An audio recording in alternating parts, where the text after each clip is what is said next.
Et Le pouvoir là, la c'est... vérité, c'est que les traîtres sont partout, hein, même autour de Jésus, il y en avait.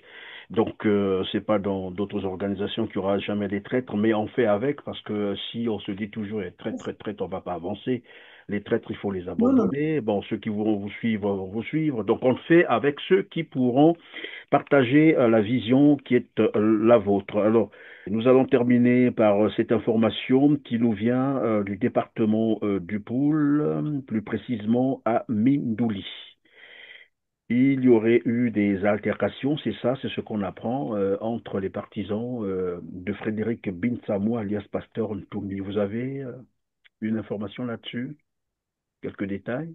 Vous savez, le poule, c'est quand même, qu'on le veut ou non, c'est le fief de l'Oudachiki. Hein. J'ai été mis au courant.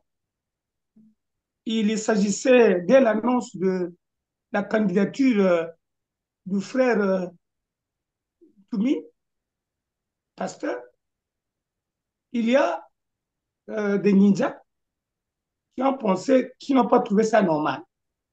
Parce que pour eux, ils sont au courant que le pasteur Ntoumi n'est pas le libérateur du peuple du Poul, et plutôt le facilitateur de la destruction du département du Poul. Il semblait de venir Les le ninjas chercher. de d'où qui étaient avec lui ou qui résident encore là-bas ou... C'était avec lui, qui était avec lui. Parce qu'à Mindouli actuellement, Oui. la majorité de ceux qui étaient les ex-ninjas là sont en train de travailler, d'exploiter la pierre.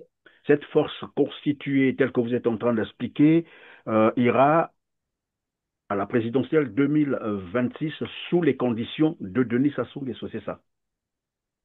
Non. Il faut y aller, bien sûr, parce que Le, jusque-là, et, vous n'êtes pas encore prononcé, mais je pose la condition. Si jamais vous allez à l'élection présidentielle, ça sera sous les conditions actuelles, c'est ça? non, monsieur Christian. Aucun Congolais sérieux ne peut aller à une élection sous les conditions actuelles s'il n'est pas traître, s'il n'est pas complice. Aucun Congolais. C'est triché d'avance. C'est pour cette raison. Vous savez, les machines qui devaient imprimer les cartes, machin, les cartes électorales biométriques et tout ça, les machines sont là il y a longtemps. Mais pourquoi on ne les utilise pas?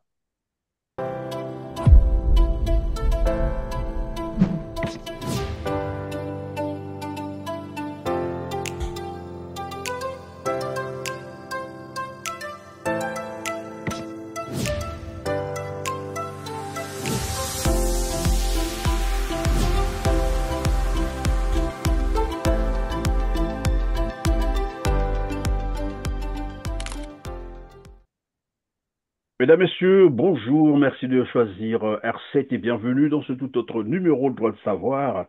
Nous sommes le 26 juin 2025, c'est la journée internationale de solidarité aux victimes de la torture. La torture, comme vous le savez, elle est aussi morale, elle est spirituelle, elle est mentale. Avant de continuer, je vous invite, chères mesdames et messieurs, à suivre cet extrait de vidéo sur le comportement, j'allais dire, terroriste de l'administration congolaise sous le régime PCT de Denis Sassou Nguesso. Suivez.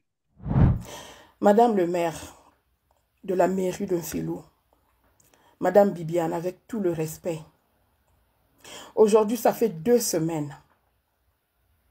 Vous êtes contente d'arrêter une activité qui nourrit les mères de famille, qui nourrit les enfants. Étant donné que vous avez de la famille plutôt, vous avez des nièces, des neveux. Maman, quel cœur vous avez? Qu'est-ce que vous nous reprochez? Que vous nous avez signalé et que nous, on n'a pas obéi. Maman, il y a des manières. Même un locataire qui loue dans votre parcelle, qui vous doit par exemple, vous ne pouvez pas débarquer un bon matin, venir barrer la porte de votre locataire parce qu'il vous doit. Non. Il y a des procédures. On donne un préavis. Ou on écrit, on fait un rappel. Qu'est-ce que vous nous avez reproché? Et que nous n'avons pas obéi. Vous venez fermer le portail. Aujourd'hui, ça fait 2 semaines. Maman, vous voulez que moi je sois derrière vous, je viens pleurer? Je viens vous supplier? Mais non, maman. Non. Je vous respecte en tant qu'autorité. Mais en tant que Congolaise, qui connaît ses droits, je ne suis pas tombée du ciel pour venir construire ce restaurant-là. Et ça ne s'est pas construit en 1 mois, en 2 mois, en tout d'un clin. Non. Ça a pris du temps. Maman. Et j'ai l'autorisation, comme je l'ai dit. Mais comme vous ne respectez rien, votre problème, c'est agir dans la violence. Votre problème, c'est d'agir dans les ailes. Mais, comme je vous ai dit, je vais mettre fin à ça. Papa Ngakala, pesangai autorisation na kokweyisa restaurant wana. C'est moi qui ai construit. C'est mon bâtiment. La mairie ne serait capable de me rembourser. La preuve en est, fonctionnaire à la mairie, foutarabangote pendant plusieurs années. Donc, n'ingai moto bakozong sa restaurant wana. Bango balingi kaka gratuité. Balingi kaka ba benga nangai ba récupérer yangoy. Yango nanga lobby, je ne suis pas contre. Je veux partir et je suis d'accord de partir. Mais à une seule raison, je vais casser mon bâtiment pour que n'aille capacité. Moi, j'ai fait ce bâtiment pour valoriser mon quartier. Naza moi nan filou. Je pouvais le faire au plateau de 15 ans au centre-ville. J'ai honoré mon quartier. Filou est comme un quartier moko moderne. Donc ce n'est que normal. Naza na soni na quartier na ngaïta. Vous voyez comment est-ce que ça montre que vous avez mon lingo ya commune wanate? Vous venez juste pour travailler, vous venez juste pour chercher votre argent. Vous ne venez pas pour arranger la commune. Vous venez juste pour remplir vos poches. Parce qu'une personne qui vient pour arranger la commune, elle viendra ajouter, elle viendra embellir, elle viendra encourager. Et non venir détruire. Hein? Bolingi kato koma bandumba? Bolingi kato koma ba mendiant? Même présence à ma bébé noir na mboka parce que ma jeune basala ke l'autre côté et zo bangi sabinoté. Vous voulez que tout le monde devienne des voyous par force? Moi, je n'avais pas le courage de m'exprimer sur les réseaux sociaux. Je n'avais pas ce courage, mais trop, c'est trop. Même si aujourd'hui, on décide d'aller vous voir, pendant qu'on y a un moto, problème. On demande l'audience, problème. C'est comme si tu demandais l'audience pour rencontrer Dieu. Même Dieu, on le rencontre facilement. Même Dieu, il répond, qui te donne le souffle de vie. J'ai tout un tas de lettres, j'ai écrit à monsieur le maire. Pas de réponse. Voilà pourquoi je suis obligée d'agir comme ça. Je sais que ça ne va pas plaire à certaines personnes, mais je n'ai pas de choix. Je n'ai pas de choix. Je sais que vous allez dire le pouvoir nous appartient. Le pays nous appartient. Ma langage n'a bino wanatoye biango. Nga nazana est l'autre côté. Mais, naza congolaise le kolabino. Voilà, avec moi sur ce plateau, René Mokono, membre du Conseil national de l'UDH Yuki, président départemental de Pointe-Noire, avec qui nous allons tenter de décrypter l'actualité socio-économique et politique du Congo-Brazzaville. Bonjour René. Bonjour Monsieur Christian.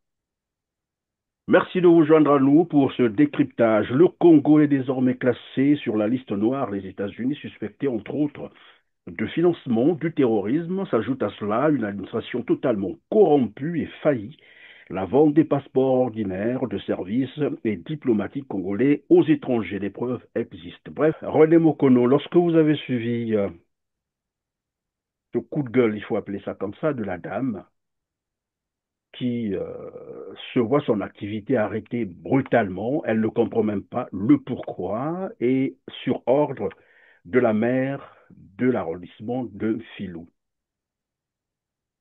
Quel commentaire en faites-vous?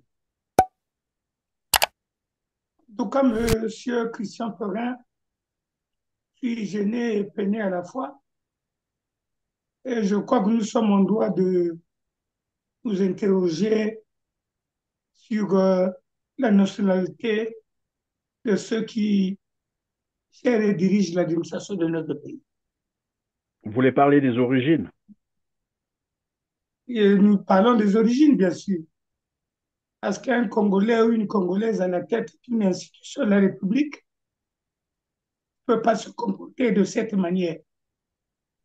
Et de toute façon, ce n'est pas étonnant.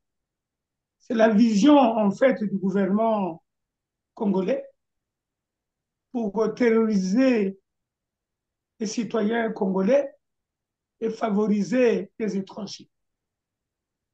Nous ne sommes pas contre parce que le Congo est un pays très hospitalier et nous ne pouvons pas être contre les étrangers. Mais ce que nous vivons au sommet de l'État pousse à réfléchir et même à s'interroger si vraiment la majorité de ceux qui nous gouvernent sont des Congolais d'origine. Parce que comment comprendre? Au moment où le gouvernement congolais s'active pour penser à la création d'emplois, à permettre que la jeunesse s'active, la jeunesse puisse avoir de l'emploi. Et il y a même un ministère spécialisé du partenariat privé et public. Et lorsque nous femmes met les moyens aussi colossaux pour une activité de ce genre, et que qu'on vienne fermer son espace pendant que nous avons des étrangers et qui travaillent librement sans aucun dérangement, vous pouvez imaginer, M. Christian, je vous parle d'un exemple concret, le port autonome de Pointe-Noire. Il y a l'unique armateur congolais noir qui s'appelle M. Samba Ludovic, a créé la société des sociétés. Il a commencé par Congo Lima, Transco Maritime, Samariti, M. Christian. Ce monsieur qui a travaillé, l'unique noir, je dis bien, et qui a eu pour sous-traitance, Socotrans, donc un blanc, a eu au port de Pointe-Noire, a construit un terre-plein, donc un espace où il y a les conteneurs. Et c'est ma société qui a réalisé les travaux. Je vous assure, avant de revenir sur cette question de cette sœur, M. Christian, il a financé le terre-plein là où il y avait les manganèses et tout ça. Donc, j'ai souffert, ma société a souffert pour faire ce terre-plein. Mais je vous assure, M. Christian, quand nous avons terminé les travaux, on a confié ce terre-plein à aujourd'hui Bolloré. Bon, sans aucun franc. Bolloré a voulu donner à M. Samuel Devic 1%. Donc, c'est ma société qui a fait les travaux là-bas. Et c'est des travaux pénibles. Et donc, l'État congolais donne ce terre-plein déjà travaillé, où il a investi des milliards à Bolloré au port. Je parle bien de M. Sambal Devi.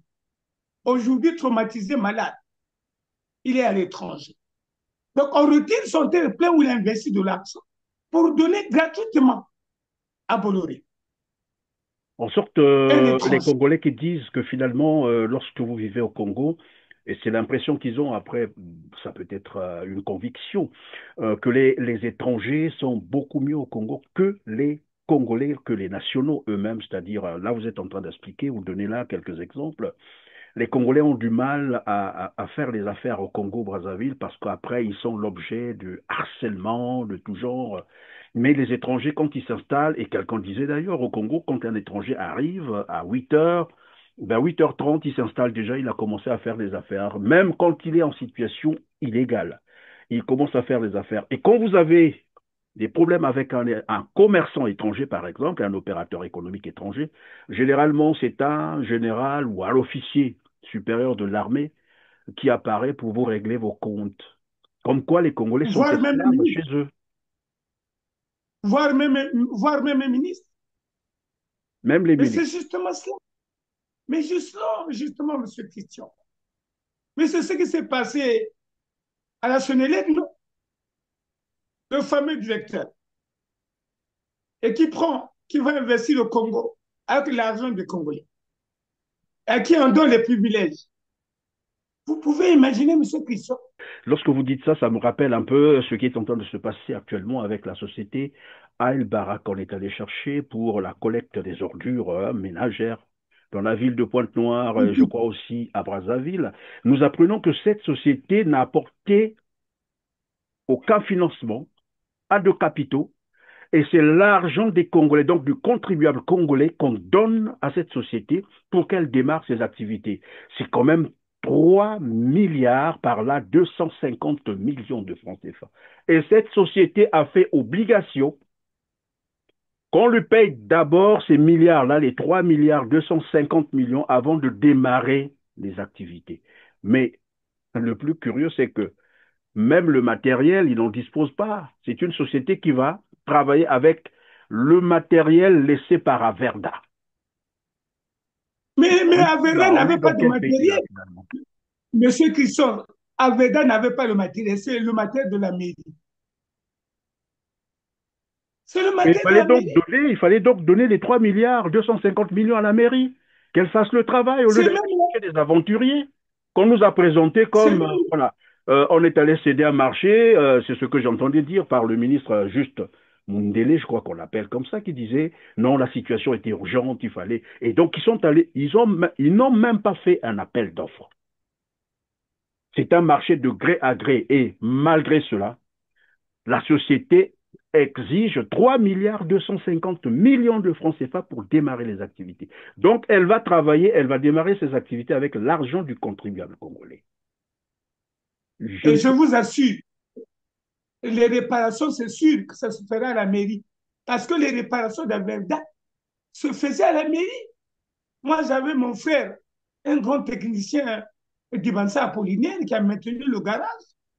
C'est lui qui réparait les véhicules d'Averda. Et donc, M. Christian, je vais vous dire, est-ce que vous savez que même le président du marché de Total, c'est un étranger? C'est un Libanais. pardon. Total. Non, attendez. Le président du marché de Total, marché de Congola Total. Oui, oui. C'est un étranger. Un Malien ou un Libanais entre les deux. Un Malien ou un Libanais entre les deux, si j'ai bonne mémoire. Un Libanais, ouais, mais même la morgue de Pointe-Noire. Le directeur de la morgue de Pointe-Noire, là, c'est un Libanais. Mon Dieu, mais Le directeur de la morgue de Pointe-Noire est un Libanais. qu'est-ce que j'apprends là? C'est pas possible. Et voilà. À C'est Pointe-Noire, là où on pourquoi je nous a vous... dit que même le prix de conservation, de la conservation des dépouilles vient d'augmenter de 5 000 à 7 500, c'est ça? Oui, tout à fait. Oui. Alors qu'à Makalekele, c'est 2000. Je vous assure, Monsieur Christian, je ne cesse de vous le répéter. Et je me demande pourquoi vous ne rediffusez pas ces interventions où j'ai toutefois prédit des choses et qui arrivent. Je vous avais dit que la seule institution qui fonctionne au Congo correctement, c'est le banditisme institutionnel. Je ne cesse de vous répéter ça. Regarde cette femme qui a tant investi. Alors que Madame le maire l'encourage, et elle est persécutée. Et on voulait même parler d'initiatives euh, privées. Le gouvernement est incapable de créer les emplois. Et lorsque les Congolais et les Congolaises s'efforcent sans financement d'essayer de créer quoi que ce soit pour survivre, ils ont en face. Mais je vais même vous faire un témoignage. Il y a une société euh, de l'autre côté du Dieu qui fabrique les mouches, les matelas. Et toutes les fois, c'est la police qui passait, c'est la gendarmerie, c'est les impôts qui passaient. Et il était obligé, le pauvre, de fermer. Et un jeune homme qui est passé lui dit, mon frère, je te comprends. On lève la société là ici. Amène ça de l'autre côté d'un plat. Amène ça là-bas. Si tu veux respirer, amène ça là. Il dit, mais moi aussi, je veux que la population de chez moi puisse profiter de mon expérience et tout ça. Il dit, amène ça là. Et il était obligé d'amener la société de Mousse en pila là-bas. Mais étant patriote, il a laissé une petite succursale là-bas. Donc, ça veut dire, monsieur Christian, euh, moi, je me demande. Alors finalement, Je me... René Mokono, est-ce que vous êtes en train de m'expliquer là que les Congolais vivent finalement une colonisation, j'allais dire nationale? C'est-à-dire C'est pire. des Congolais, des compatriotes, il faut mettre ça entre guillemets, parce que évidemment, d'entrée de jeu, vous étiez en train de vous poser la question de savoir si ceux qui dirigent le Congo sont vraiment d'origine congolaise, parce que ce qu'ils sont en train de faire aux Congolais dépasse tout entendement. Ils ont réduit les Congolais à l'esclavage, mais vraiment des traitements. Donc vous êtes en train de nous expliquer finalement que les Congolais vivent une colonisation organisée par Monsieur, des compatriotes. monsieur Christian, regardez les propos du ministre Thierry Mungala vis-à-vis du traitement inhumain qu'a subi notre frère euh, La Cibouiti. euh, la, la, la Cibouiti. Vous voyez le mépris avec lequel il le traite. Et quand vous voyez l'état de la Cibouiti, est-ce qu'une personne humaine peut être aussi naïve, méchante et indifférente vis-à-vis d'un monsieur jeté au bord d'une rivière pour avoir simplement dit que je serais candidat et donner un point de vue qui pouvait être vrai ou faux sur le système au pouvoir. Et cependant, c'est ce même pouvoir librement qui avait pensé qu'il faut au Congo une démocratie. Mais la démocratie, c'est la liberté d'expression. Mais le simple fait de ce Christian d'annoncer sa candidature et de donner un point de vue contraire, le ministre de la Communication qui incarne le point de vue du gouvernement avec insolence, indifférence et naïveté, s'est moqué d'une personne qui a subi tant de tortures inhumaines. Donc, monsieur Christian, c'est pourquoi Oui, les mais Congolais ont même le pardon, début. sans vous arrêter, sans vous interrompre, sur ce même plateau, nous avions reçu Maître Anissé, Charles Anissé Poitiers-Amar, qui disait carrément que le régime de Brazzaville est un régime d'apartheid. Et il a bien expliqué ça. Et maintenant, je suis en train de comprendre que c'est vraiment un régime d'apartheid parce que tout à l'heure, nous avons parlé du prix ou des tarifs de conservation des dépouilles à la morgue qui ont augmenté, qui viennent d'augmenter à Pointe-Noire, vous avez dit, à 7 500. Pendant ce temps, à Brazzaville, c'est 2 000, vous avez dit. Et donc, il faut chercher à comprendre pourquoi cette différence de prix. Ça existe aussi au niveau de l'électricité. Tout L'électricité à et fait. l'eau sont beaucoup plus chères à Pointe-Noire qu'à Brazzaville. Encore à Oyo, c'est gratuit, presque gratuit. Vous comprenez? Et on ne peut pas expliquer ça parce que tous les fonctionnaires du Congo sont logés au même indice salarial. Donc on ne peut pas expliquer que d'une ville à une autre, les produits comme voilà, l'électricité, les services comme l'électricité, l'eau, puissent coûter beaucoup plus cher à Pointe-Noire qu'à Brazzaville. Encore à Oyo, je vous ai dit, c'est presque gratuit. Tout ça sont des indices qui montrent que le Congo est dirigé par un régime d'apartheid. On a commencé par les activités commerciales. Voilà cette dame qui se plaint, qui installe une activité commerciale, un resto, en bonne et due forme, administrativement autorisé, validé. Voilà, matin, elle se réveille pour apprendre que ses activités sont arrêtées sans sommation. Sans aucune autre forme de procès, on arrête son activité. tout simplement parce qu'un maire ou une maire d'arrondissement a décidé de son bon vouloir d'arrêter cette activité. Voilà comment vivent les Congolais désormais. C'est-à-dire c'est l'esclavage total. Les Congolais ne peuvent pas faire Mais, d'activités commerciales, des activités de survie, mais cependant, les étrangers qui arrivent prennent tout le système économique. Vous avez déjà vécu, vous êtes sur place, vous savez comment ça se passe lorsqu'il s'agit, comment on appelle cette célébration, la Tabaski, c'est ça. Tabaski, ouais. Le jour de la Tabaski, faites un petit tour dans les villes du Congo. Vous verrez comment toutes les activités commerciales sont au point mort. C'est la preuve que les Congolais ne contrôlent plus leur économie. Mais c'est des prêtres, non. C'est des prêtres, non, monsieur Christian. Revenons à l'eau, par exemple. La ville de Pont-Noir, c'est la ville qui détient la plus grande réserve d'eau de l'océan Atlantique. Les robinets n'ont pas d'eau. Et les gens font usage au forage. Et dans le forage, ils sortent le sable. Chez moi, il y a le sable qui sort. Dans le robinet, vous ouvrez là, vous avez du sable qui vous salit ce que la nourriture, le sable chez moi. Mais Monsieur Christian.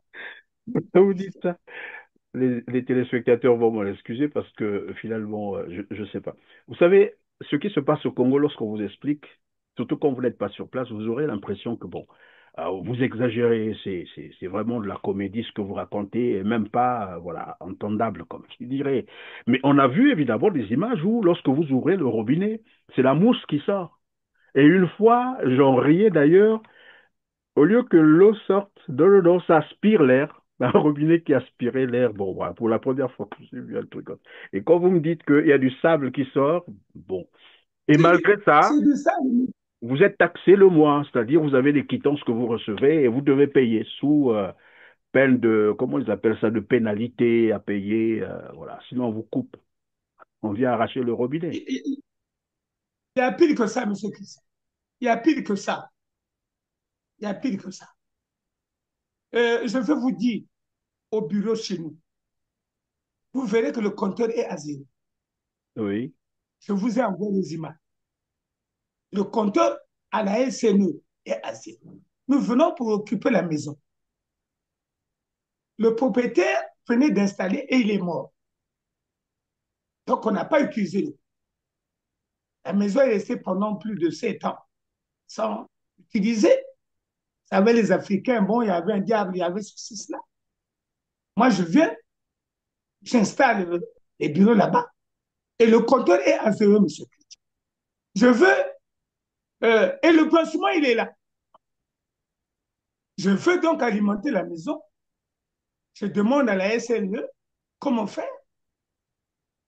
Mais on me donne un devis qui va au-delà de 400 000. Compteur à zéro.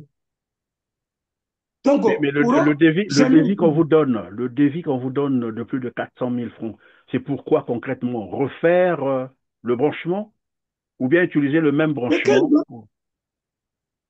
mais monsieur Christian, je vous ai envoyé les images. Oui, Il n'y mais a moi je veux rien. comprendre. Le Mais compteur, il est à zéro. Oui, je comprends. Vous avez il y a expliqué que c'est quelqu'un qui a construit, qui a installé. Malheureusement, il a été rappelé par le bon Dieu. Et ce qui arrive à tout le monde, parce que la chose la plus sûre, chacun de nous s'en ira. C'est arrivé. Et donc, le monsieur n'avait jamais consommé. Le compteur est encore à zéro. Vous vous êtes arrivé, à vous voulez zéro. occuper cette maison, vous vous rapprochez des services de, ben voilà, d'électricité, EKRC, c'est comme ça qu'on appelle ça désormais. Et là-bas, on vous dit, on vous présente, voilà, comment vous avez dit, un devis de plus de 400 000 francs à payer. Voilà pourquoi je vous posais la question. Ce devis concerne quoi concrètement? Mais Refaire quel réseau ils l'installation, utilisent? un autre branchement, ou on utilise le même branchement qui présente un compteur à zéro pour qu'on vous fournisse le courant, ou bien on installe un autre branchement. Non, non. Ils ont la Libye. Ils parlent de l'entretien du compteur. Ah, J'ai le même problème. J'ai le même problème à la maison. Ils vous parlent de l'entretien du compteur. Un compteur qui n'a jamais fonctionné. Et On vous parle de l'entretien du compteur. Jamais fonctionné. Même quand on te coupe l'électricité, monsieur Christian, pour une facture de 20 000 francs, et si vous laissez passer 6 mois, 4 mois, vous aurez à payer autour de 150 et quelques. On a coupé pour 20 000. Mais le temps que vous n'avez pas payé, quand vous partirez pour payer, vous vous retrouvez en face de 150 000 et 200 000. Parce que l'entretien, le prix de l'entretien du compteur, c'est 7 000. Un compteur qui n'a jamais été entretenu. Bon, après, Est-ce que moi, vous je me voyez? pose tout de même la question, qu'est-ce qu'ils appellent par entretien concrètement? C'est là le problème. Mais c'est la folie, c'est une façon de justifier simplement leur magouille. C'est C'est la vraiment magouille, monsieur Christian. de Et comme le l'escroquerie, hein. Congolais est devenu naïf, on l'a apeuré. Tu vas dire quoi? Oui, mais C'est maintenant que une tout va escroquerie en revenir. bande organisée. Il faut que les Congolais prennent leurs Voilà. responsabilités. Mais c'est pourquoi j'en parle, monsieur Christian. Mais je vais vous dire, Oula.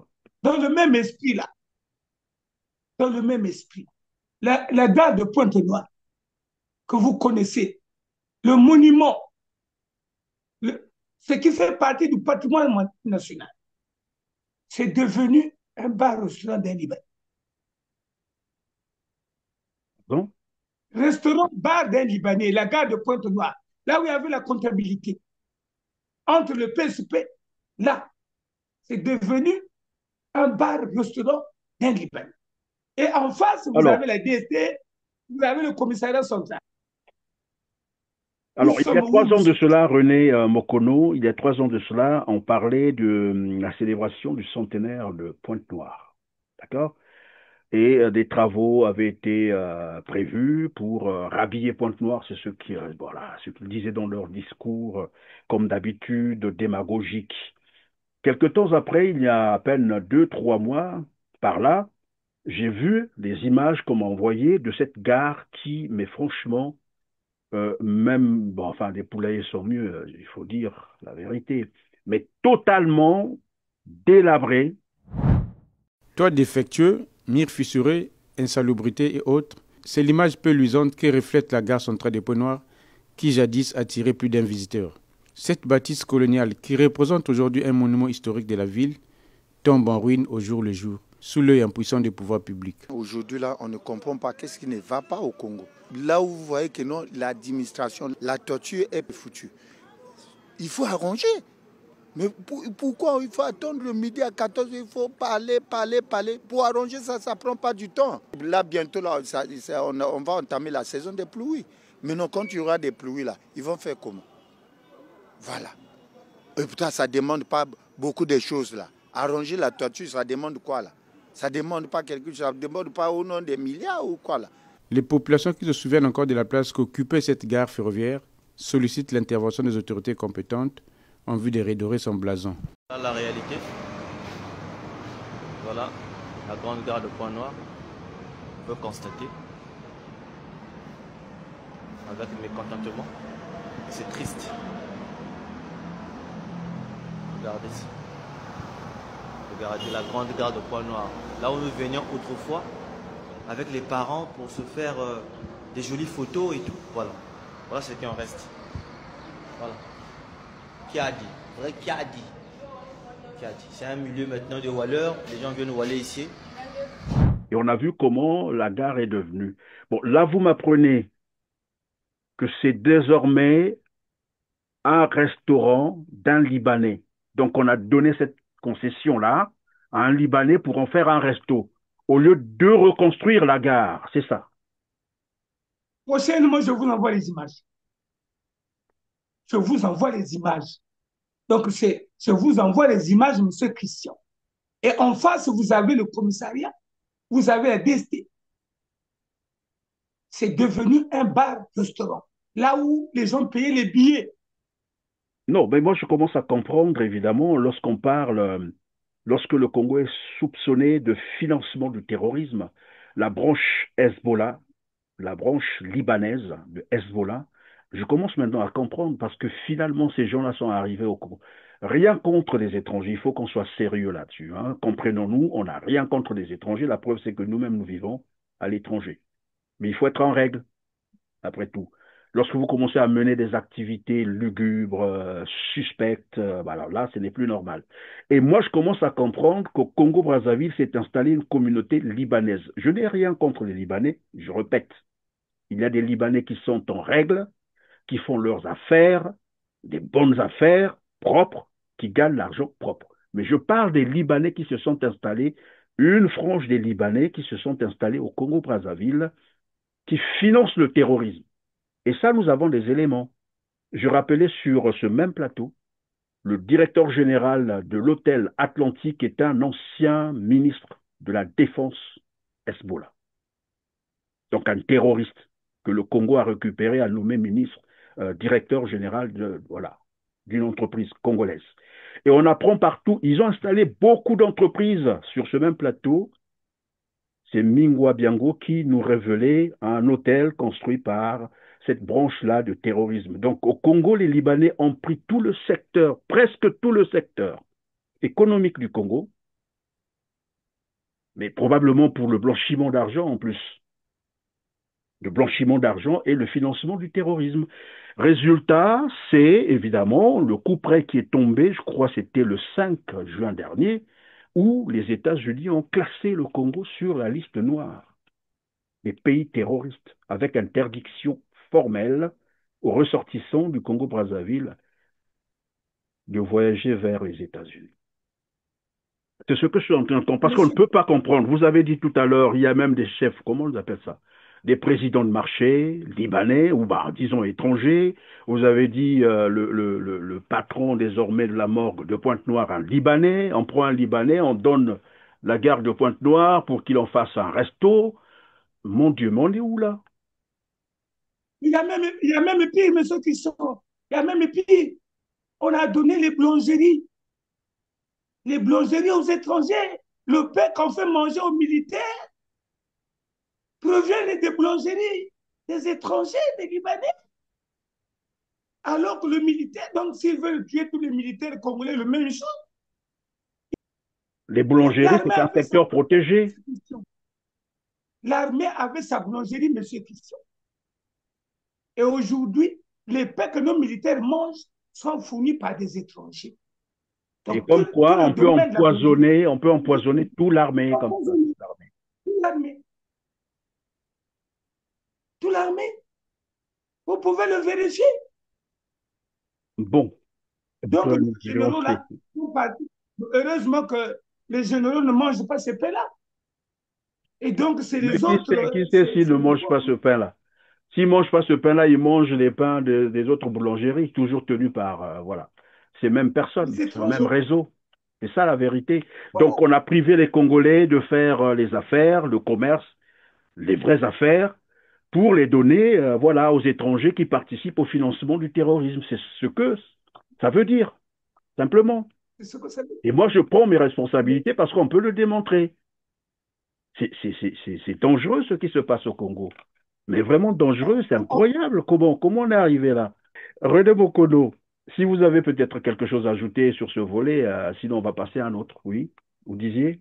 En tout cas, M. Christian, il est clairement établi que le pouvoir de Brazzaville vise à ce que tout le peuple disparaisse. Parce que quand vous regardez les hôpitaux, c'est vrai.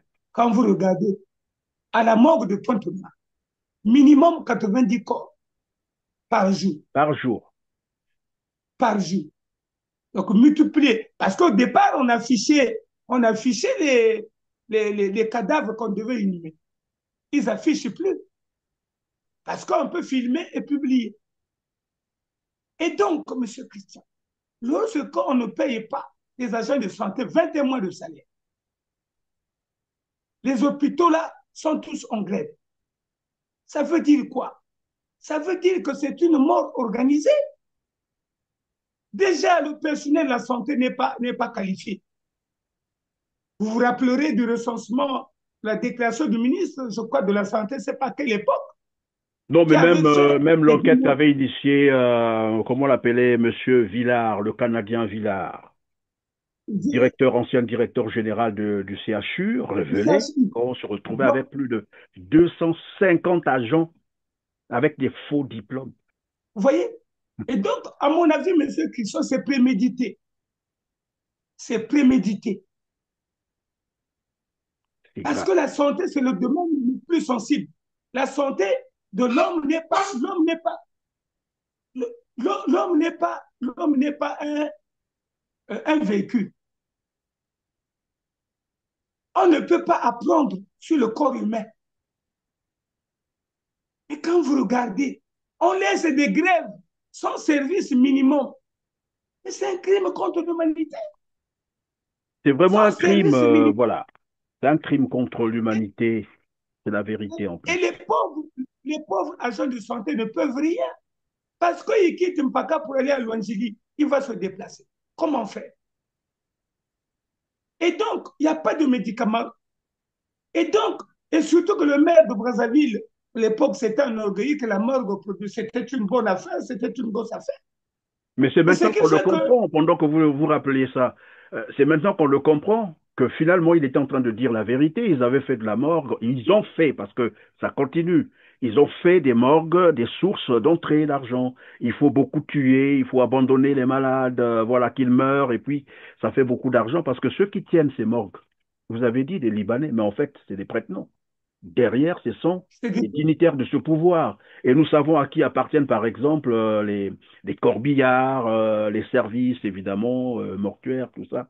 Ce sont les dignitaires du pouvoir qui sont derrière. Donc, ils ont fait de la mort ou de la mort des Congolais un business. un business. Business, Il y et a la même des preuve, démarcheurs.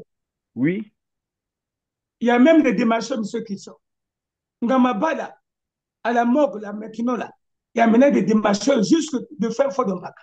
Donc, qui vendent de maison en maison. Même les chaises, il faut maintenant prendre leurs chaises. Les cercueils, il faut prendre leurs cercueils. Alors que le conseil municipal, à l'époque de Tistel, avait enlevé, avait retiré le monopole à la morgue de Pointe-Noire. Et c'est M. Dissoulikini, un grand administrateur, qui avait insisté qu'on a tenté de corrompre pour qu'on leur laisse le monopole de la morgue. Autant de Tistel. C'est là où j'interpelle justement le rôle du conseil municipal. Le conseil municipal au Congo ne représente plus rien. C'est à eux que revient le mérite et le devoir d'être dur et sévère. Donc, à Pointe-Noire, M. Christian, on ne laisse plus rien aux propriétaires des parents morts. Et donc, et les chaises, et les chapiteaux, et tout, c'est là-bas. Et on vous impose maintenant d'aller enterrer dans leur cimetière. Là.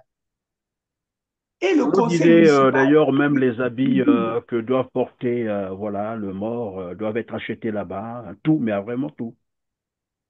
maintenant, qui va défendre le peuple?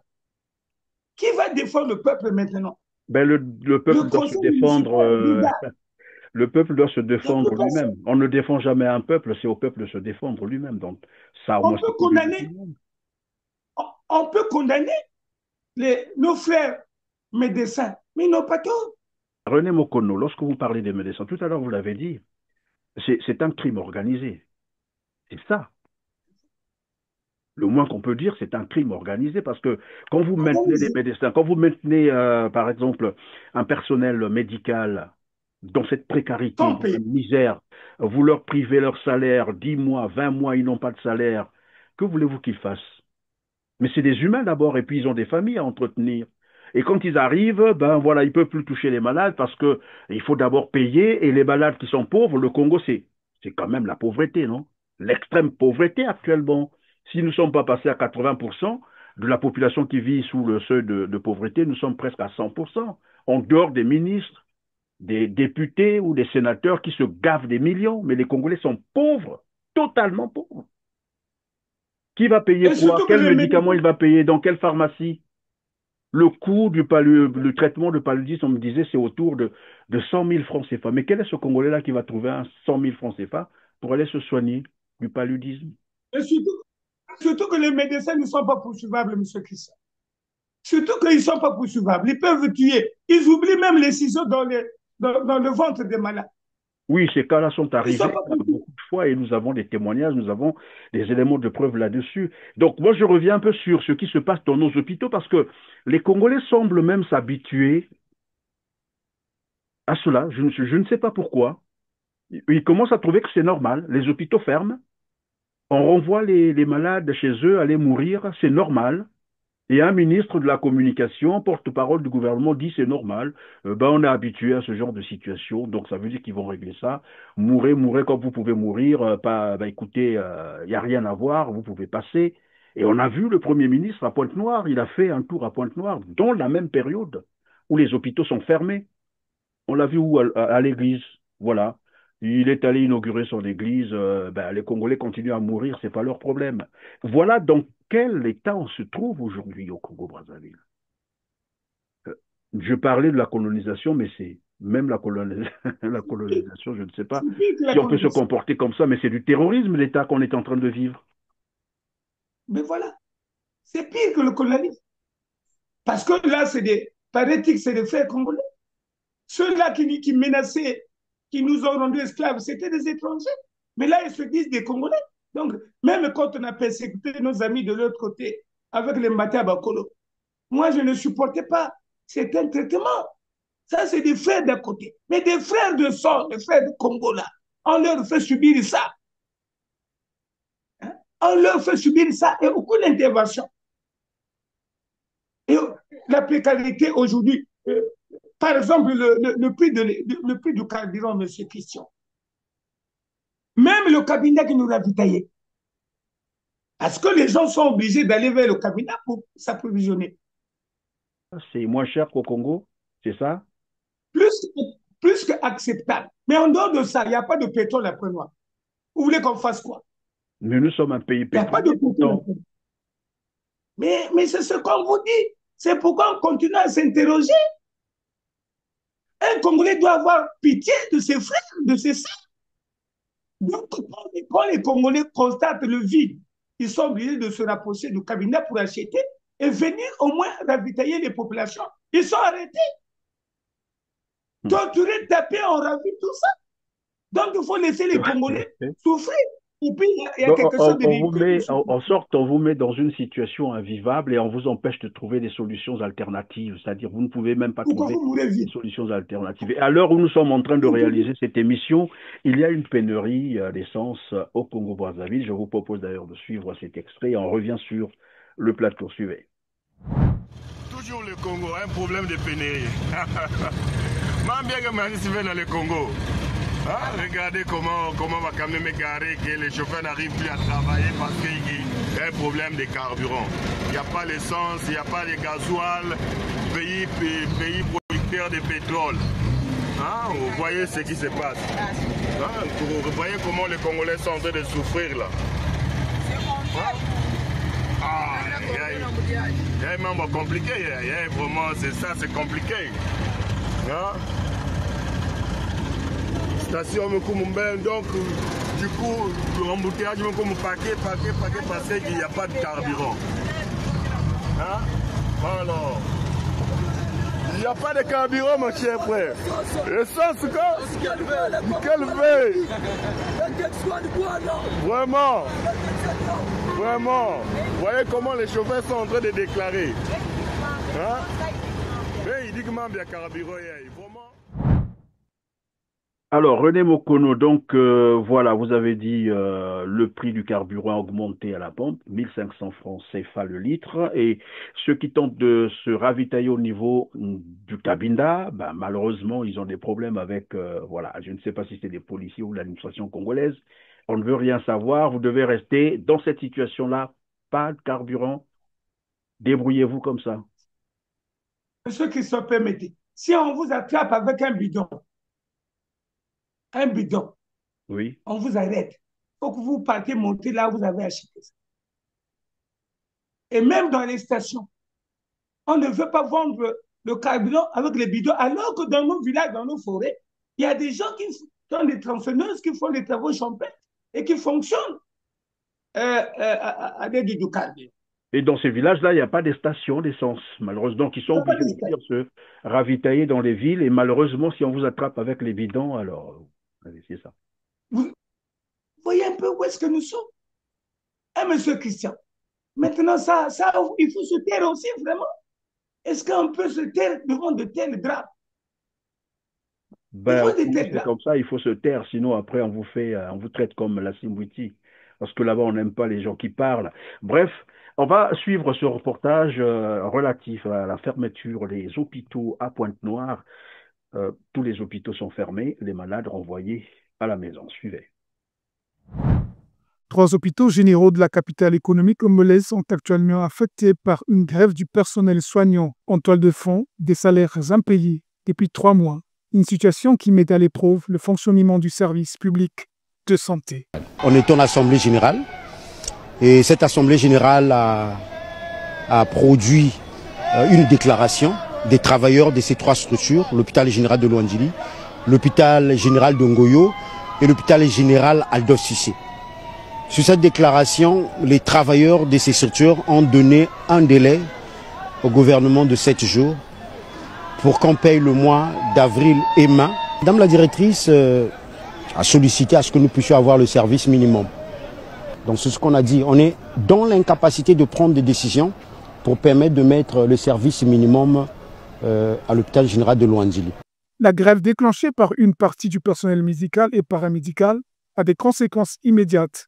Ralentissement des services, perturbation des soins et dans certains cas, évacuation des patients à l'hôpital Adolphe à Cissé. Des témoignages font état des malades renvoyés chez eux. Bon, voilà, on nous a sortis parce que l'hôpital à Cissé, disons tous les hôpitaux sont en grève. On nous a sortis avec le grand frère. On est obligé de repartir à la maison.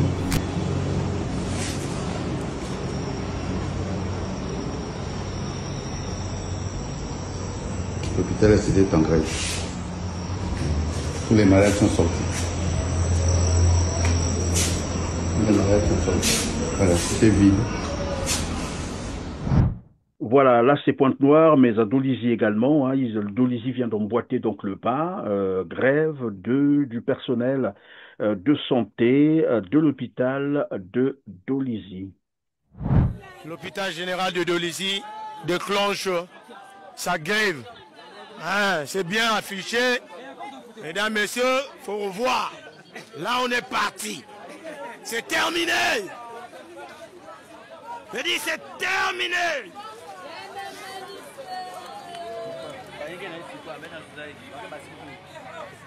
On déclenche tout. Là, il y a un gars d'Indala, la gouzab que nous faut mettre à l'âne. Donc, awa, bet nabainzo, bet nios.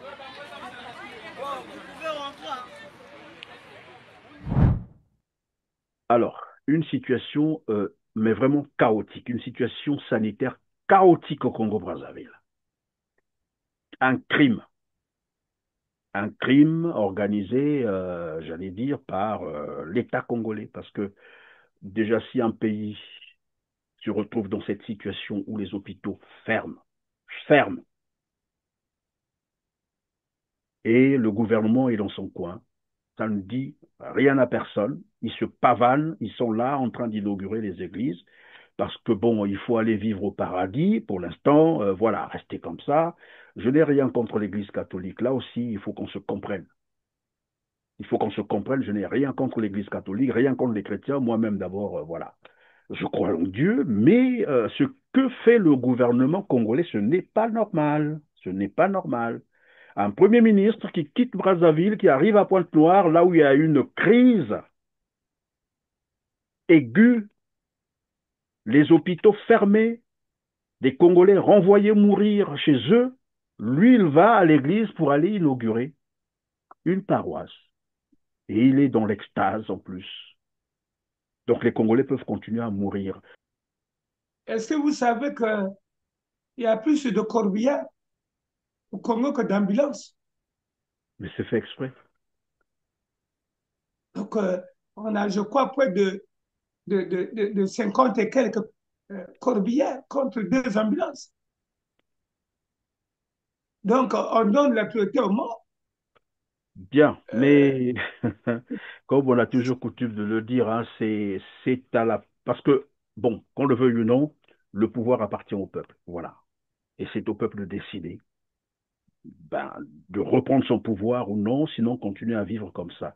Bon, malheureusement, c'est dans le contexte que nous sommes en train de décrire ici que le régime de Brazzaville, le régime totalitaire de Brazzaville, qui a échoué sur tous les plans, 42 ans de pouvoir, sans partage, ils ont régné de main de fer. Personne ne les a dérangés. Ils ont eu l'argent qu'il fallait, boum, pétrolier sur boum. On a même volé 14 000 milliards de francs CFA, 26 milliards de dollars du fonds de garantie des générations futures. Je n'ai jamais entendu ça à travers le monde. Jamais. Mais Jamais qu'un les montant usines, comme ça soit volé et personne n'est interpellé. Je n'ai jamais entendu ça. C'est la première au monde. Monsieur Christian, mais le Burkina Faso, mais c'est avec 4 milliards, donc de milliards seulement qu'il est en train de faire ces exploits-là. Mais chez nous, c'est 1,5 milliard que nos copines donnent à son copain. Oui, la fille de Jean-Dominique Okemba, on se rappelle encore cette séquence, qui disait avoir prêté 1,5 milliard à son ami. Après, on se pose la question, qui est-elle concrètement? Quelle affaire fait-elle pour avoir tous ces... Parce que si vous arrivez à prêter 1,5 milliard à quelqu'un, ça veut dire que vous en avez probablement 100 fois plus. On ne peut pas aller prêter toute son économie à quelqu'un. Donc, elle en a plus que ça. Et ça n'a interpellé personne au Congo. C'est normal. On vole l'argent dans les caisses de l'État. On en parle comme ça, découvert, tout le monde sait, personne n'est interpellé. Mais je reviens sur 14 000 milliards parce que c'est beaucoup trop d'argent. C'est quand même 7 ans de budget du Congo-Brazzaville. À côté de cela, il y a 5 500 milliards planqués dans les paradis fiscaux par les dignitaires du pouvoir. 9 000 milliards planqués dans les banques chinoises par ces mêmes dignitaires du pouvoir. 1 000 milliards dans une banque suisse.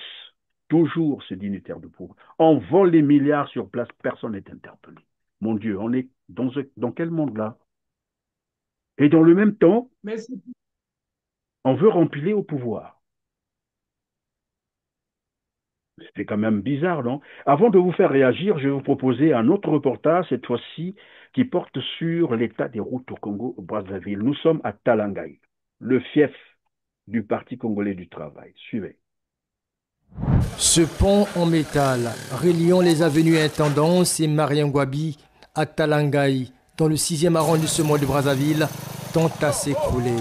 Ici, une partie du pont est soutenue de manière précaire par des morceaux de bois couverts par des immondices et du sable. De l'autre côté, les garde-fous sont complètement détruits. Les véhicules courent le risque de finir leur course dans la rivière Tiémé. Le pont ici, si ce n'est pas le petit du quartier qui essaie un peu d'arranger le pont, vraiment, c'est vraiment difficile de passer par ici. Ces jeunes prennent également l'initiative de colmater les brèches avec du matériel de fortune. Le passage est ici conditionné par quelques pièces d'argent.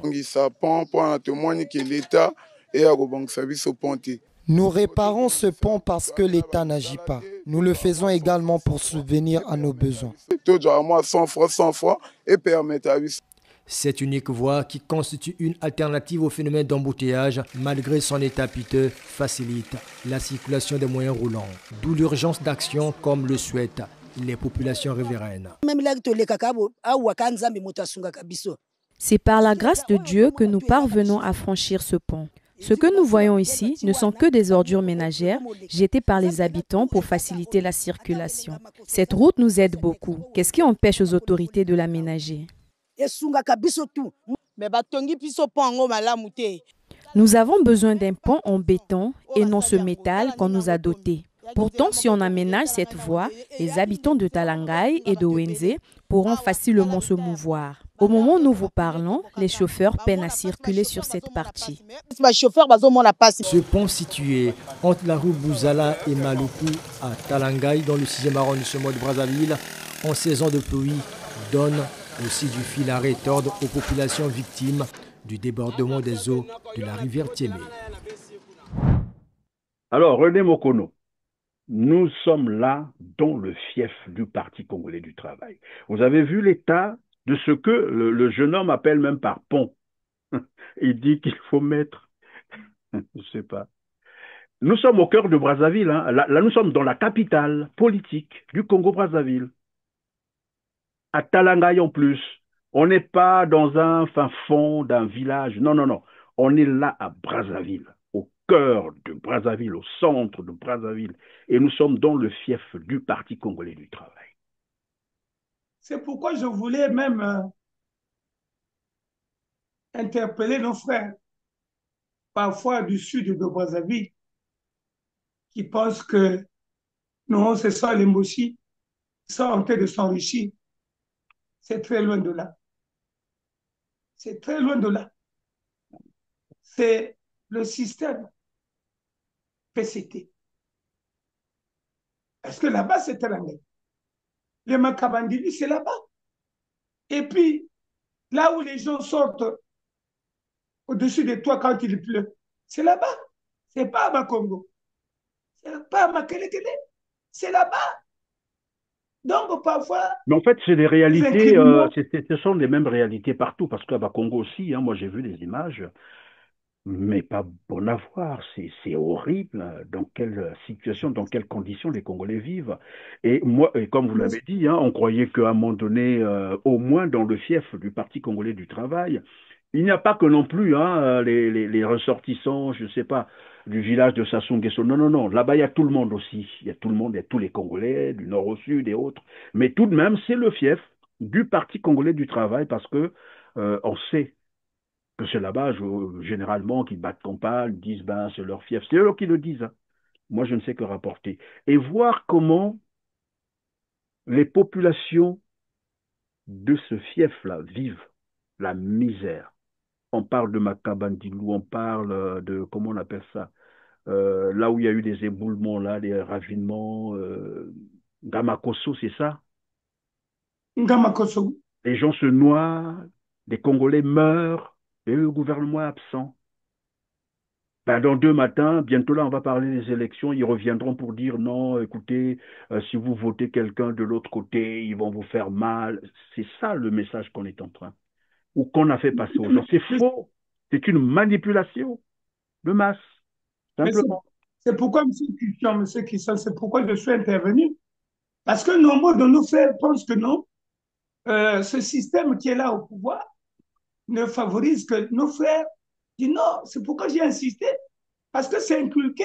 Ils ont inculqué chez beaucoup de nos frères et sœurs du Nord. Pour dire que le malheur des frères du Nord, c'est les frères du Sud. Et on a inculqué chez les frères du Sud que non, non, non, ceux qui profitent du pouvoir, c'est les frères du Nord. C'est faux. C'est pourquoi je lance un appel, M. Christian. Il faut que du nord au sud, que nous nous ressaisissons pour prendre conscience que ce n'est ni une tribu, mais c'est un système. Nous devons nous en prendre à ce système PCT qui est en train de nous appauvrir, qui est en train de détruire la scolarité, qui est en train de rendre invivable la vie des Congolais, du nord au sud, de l'est à l'ouest. Il y a une école, j'ai vu dans un village là-bas, qui n'existe pas au pôle. Le directeur, je ne sais pas si vous pouvez retrouver les images. Voyez un peu. Et donc, c'est pourquoi nous devons nous ressaisir. Nous sommes des frères. Regardez Youlou et Opango, M. Christian. Opango est à l'étranger. D'abord, Opango est en prison. La campagne arrive, Youlou le fait sortir. Il fait sa campagne. Il sort deuxième. Il le met vice-président. Entre-temps, les gens de mauvaise foi font un coup d'État. Ils prennent Opango, ils veulent le placer président de la République pour créer le conflit congolais. Opango refuse. Il dit, je suis partisan de cette gestion politique, de cette gouvernance. Je tombe avec le président Fulbert. Voilà. Voilà l'exemple que nous devons repartir là-bas.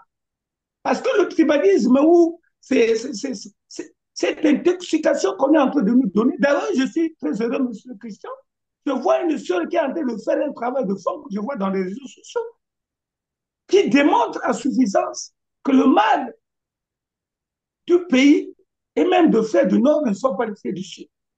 Il a même étalé ceux qu'on a tués, ceux qui sont en prison et tout ça. Et donc, aujourd'hui, nous devons nous surpasser. Et nous devons prendre conscience pour prendre le destin en main. Et que le système, là, ce système, on ne peut plus y attendre. Quand Thierry Mungala lui-même parle de la transition générationnelle, vraiment. Et donc, Thierry Mungala pense que Denis Sassou Nguesso doit assurer la transition générationnelle. Donc, bah, voilà, c'est à lui. Et comme quoi, alors que c'est lui qui est à la base, il faut dire, du chaos que vivent les Congolais aujourd'hui, à tous les niveaux. Nous avons dit, plus rien ne marche au Congo. Plus rien, ni la santé, l'éducation, les routes, les villes sont sales, totalement sales. Les salaires ne sont pas payés. Les hôpitaux ferment. Qu'est-ce qui marche encore au Congo-Brazzaville? Et dire que ce pouvoir est resté 40 ans là, avec tout l'argent qu'engrange le Congo-Brazzaville, on rappelle, le Congo est producteur du pétrole, c'est quand même le troisième producteur du pétrole en Afrique subsaharienne, exportateur du gaz liquéfié. 5 millions de mètres cubes par année, exportateur de bois. Le Congo a la mer, le Congo a des terres arables, près de 10 millions d'hectares de terres arables. Le Congo est bordé par le deuxième plus grand fleuve du Congo après l'Amazonie. Le Congo a tout. Des ressources humaines formées. Comment expliquer qu'on arrive là, à la ruine du pays? Et dans le même temps, Thierry Mungala va se pavaner pour dire, voilà, Sassou Nguesso, c'est, voilà. Comme quelqu'un me disait, quand Thierry l'ouvre, c'est pour énerver les Congolais. C'est pour commencer à mentir d'abord et à énerver les Congolais. Mais avant de vous faire réagir sur, évidemment, ce qu'on appellerait la tournée médiatique, où on est allé encore brûler l'argent du contribuable congolais en France, on ne sait pas pour quelle raison. On va suivre un autre reportage qui porte sur l'état des routes au Congo-Brazzaville. Suivez. Nous sommes en Gambio, sur le tronçon qui conduit de la mairie de Mfilou jusqu'au Pékaraï. Mfilou, 7e arrondissement de Brazzaville. Ici, la circulation est rendue difficile par ce banc de sable qui a envahi la chaussée après le ruissellement des eaux de la dernière pluie qui s'est abattue à Brazzaville. Quelques jeunes aménagent la voie pour la circulation automobile. On est en train d'aider les chauffeurs à arranger la route pour les véhicules.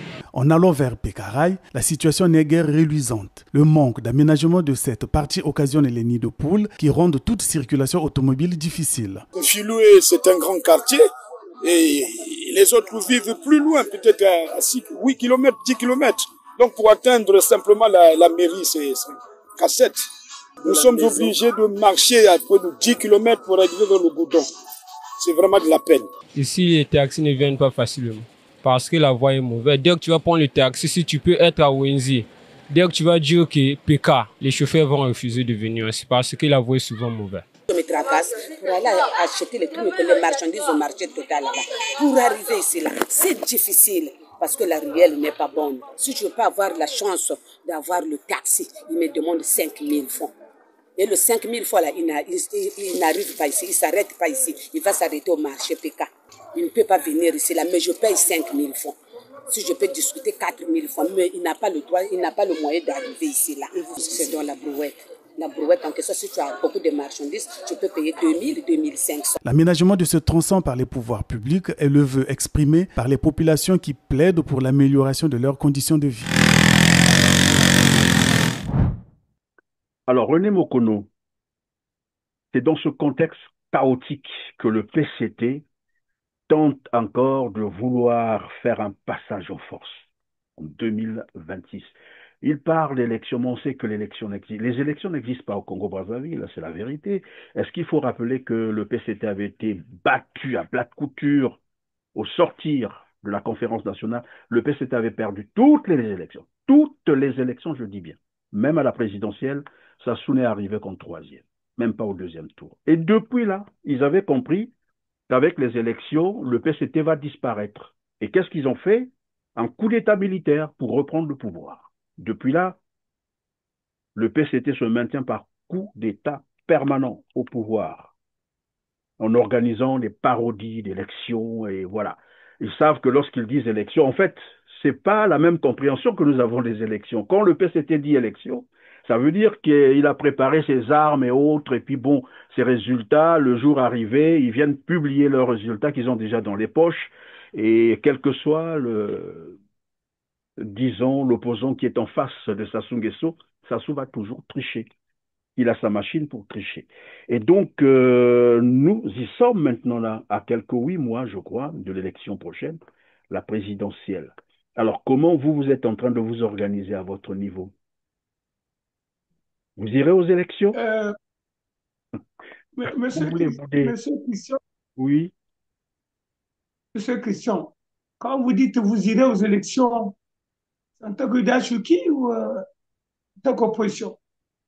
Ben, vous avez les deux casquettes. Ok.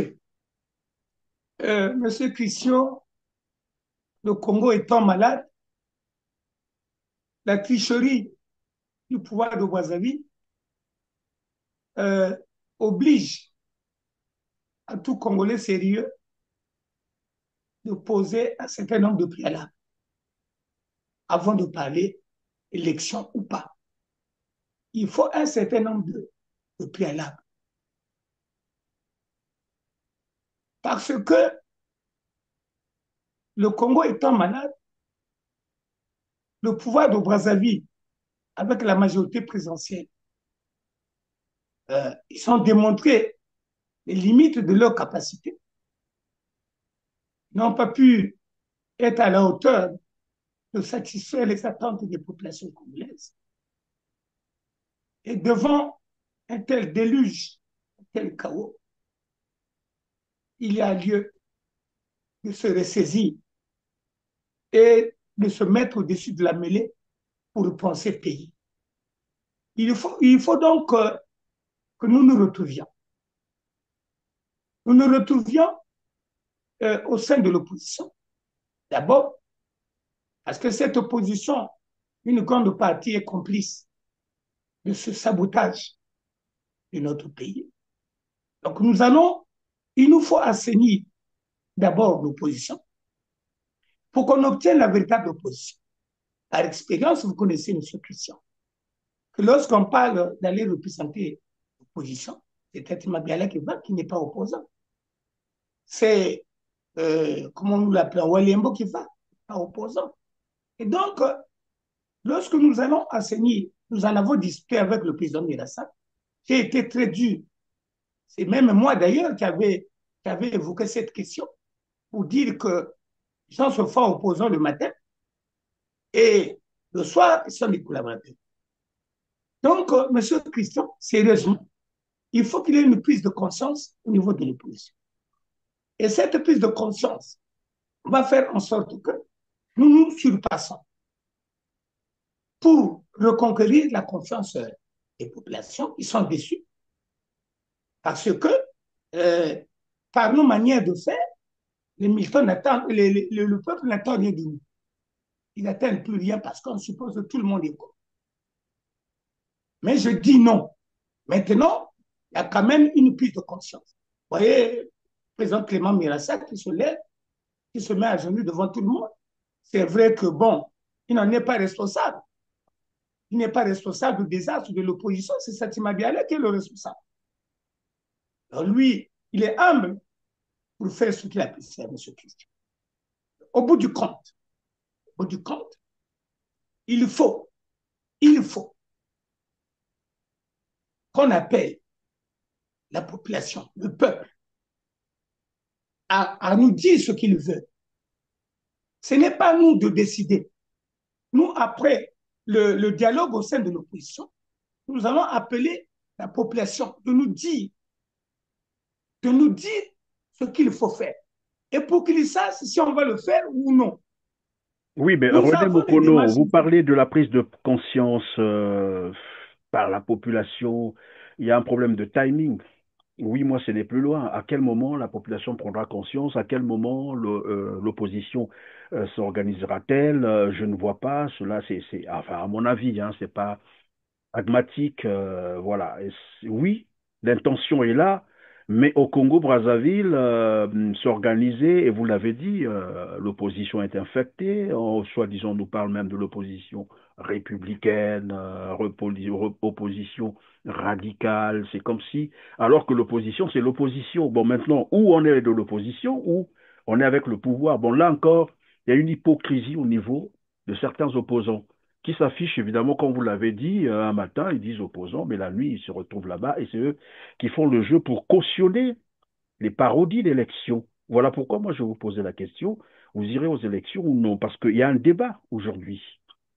Je ne sais pas si vous avez suivi, sur la toile, on parle de la candidature unique de l'opposition. Donc on parle même des primaires de l'opposition. J'ai lu un poste de Monsieur Ouabari, qui d'ailleurs a même dit personne n'a le monopole, personne n'a même le mandat de vouloir revendiquer l'organisation des primaires. Et moi, je suis d'accord avec lui. Mais quand on parle de primaires, parlons-en. Les primaires de l'opposition, c'est pour rassembler qui est qui. À l'opposition, il y a plusieurs partis. Au Congo-Brazzaville, bon, je ne sais pas s'ils ont nettoyé le fichier, mais il y a plus d'une cinquantaine, plus d'une centaine de partis politiques au Congo-Brazzaville. Donc si on voit l'opposition, on peut en avoir, je ne sais pas, plus d'une cinquantaine. Et donc, vous demandez à ces 50 partis de se retrouver pour faire des primaires. Sur la base de quoi concrètement? Chaque parti a son idéologie, a sa philosophie politique.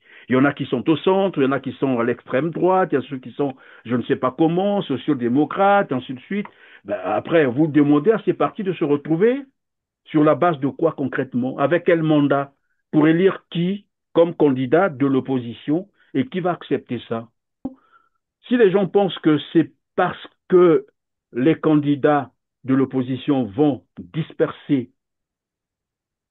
à l'élection qu'ils ne gagnent pas, je dis encore c'est faux.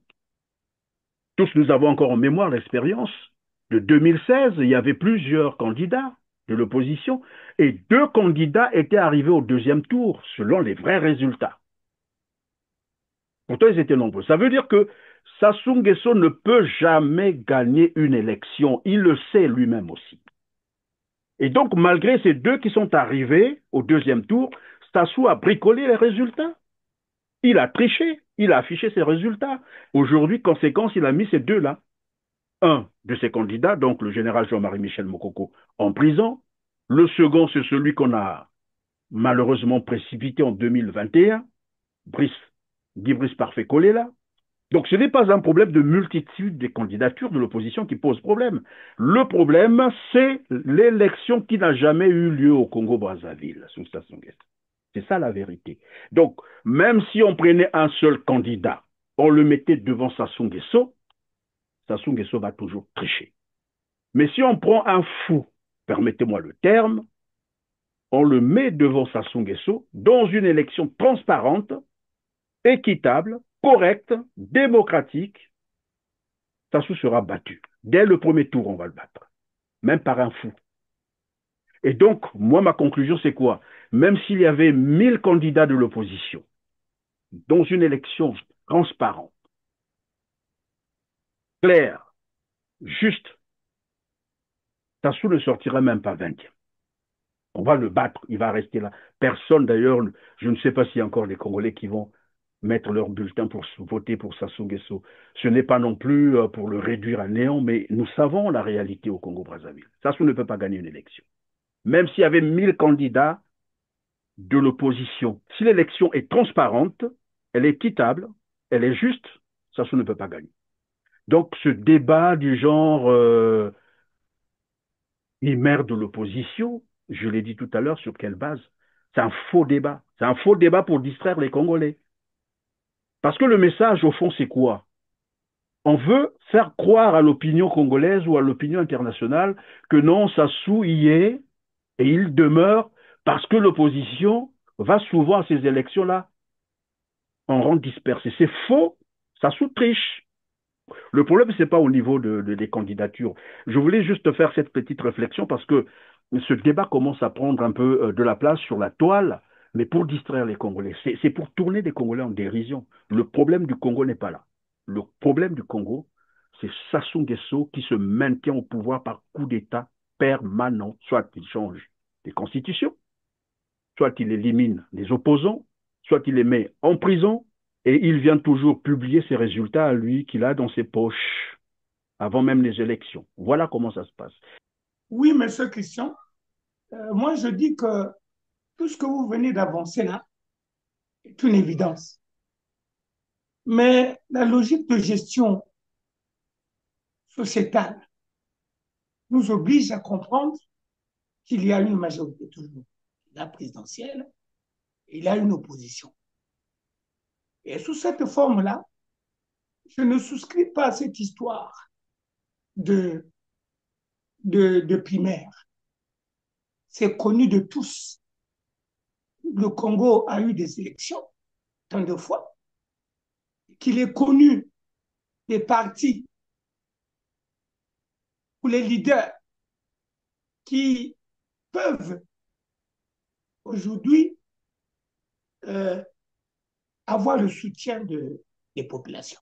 Il y a beaucoup de partis, plusieurs partis. Mais que cela nous tienne. C'est comme vous dans les réseaux sociaux, dans les télés et tout ça. Il y en a beaucoup.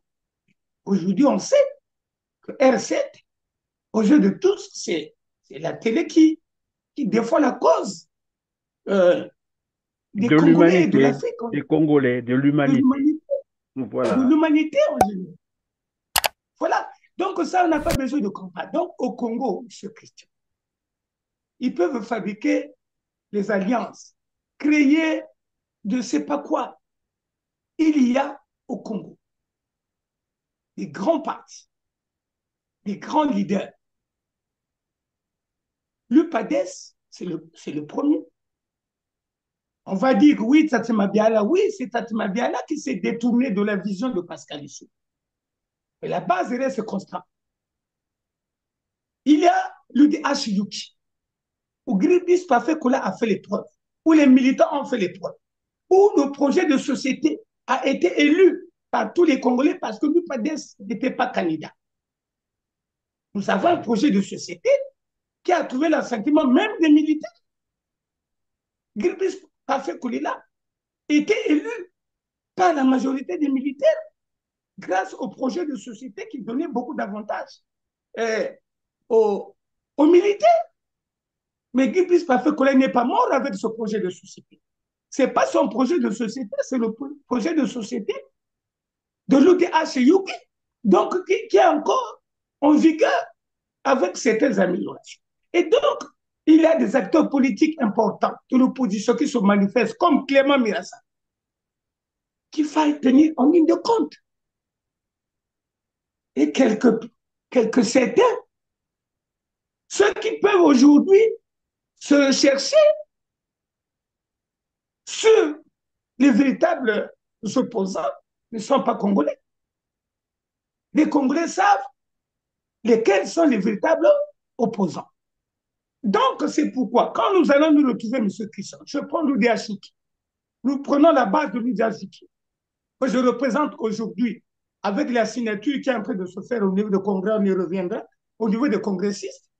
Nous avons la base de l'UPADES qui aujourd'hui se retrouve en trois tendances et qui sont en train de se retrouver pour constituer une seule force. Il y a la tendance de force de changement qui regroupe le fait Mirassa, le fait Yomi et consorts. Donc, on constitue une force réelle de cette véritable opposition. Et qui, une fois assis ensemble, au bout de 2-3 jours, nous décortiquons les problèmes. Moi, je suis déjà prêt, j'avais déjà analysé, on en avait discuté avec le président Mirassa.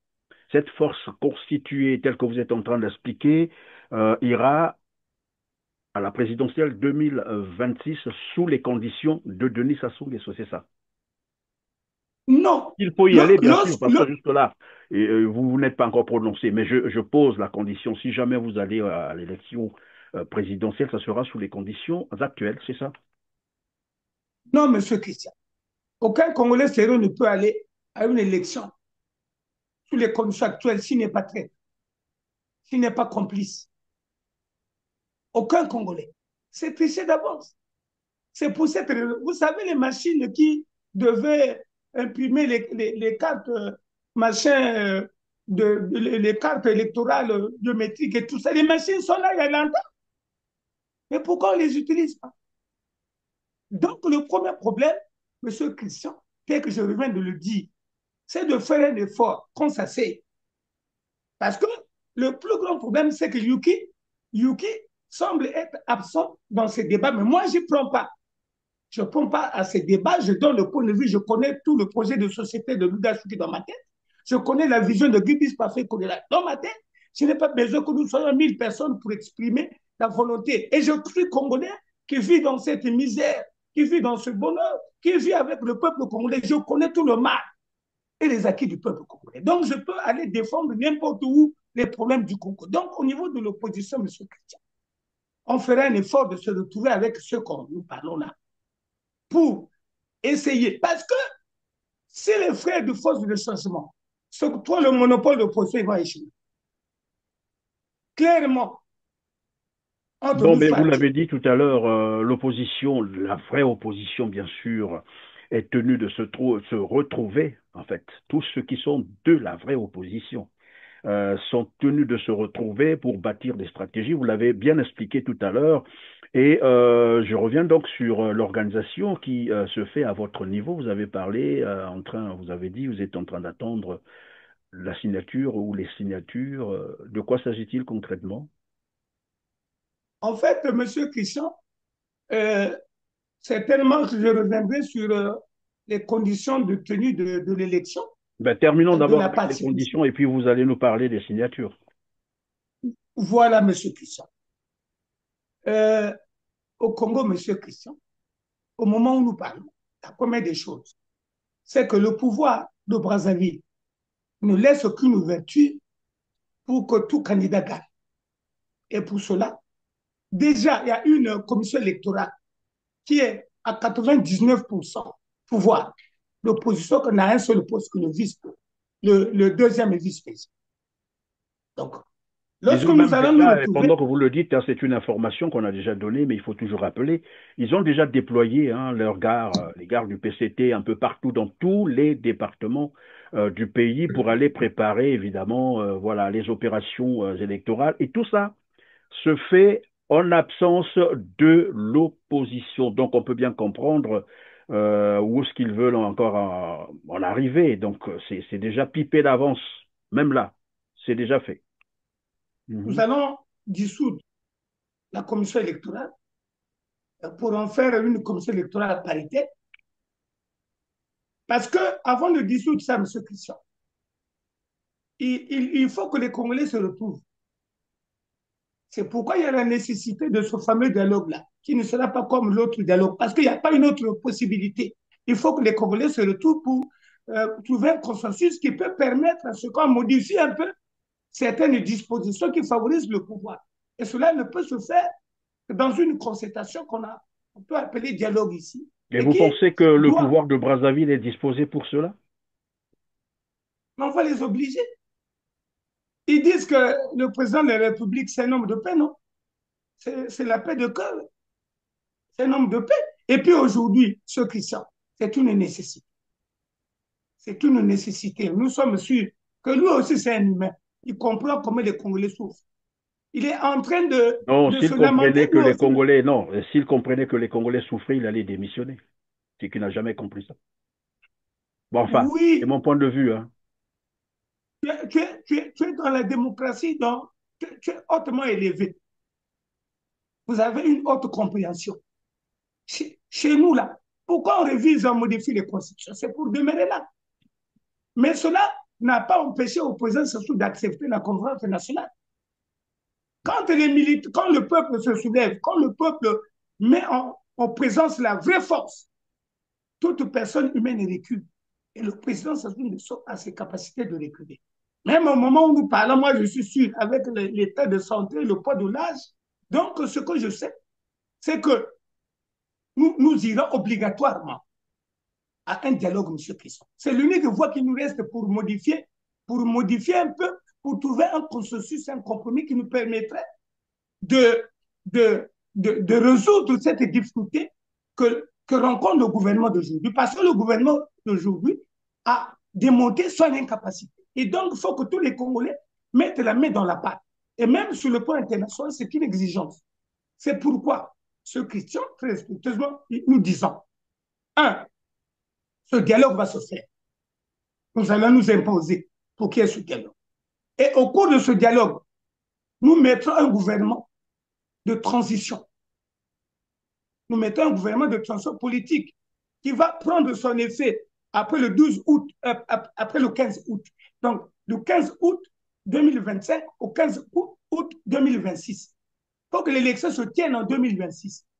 En ce moment-là, il y aura une parité au niveau du gouvernement, au moins de 20 ministres, où le ministère de l'Intérieur, qui est le patron de la gestion électorale, reviendra à l'opposition.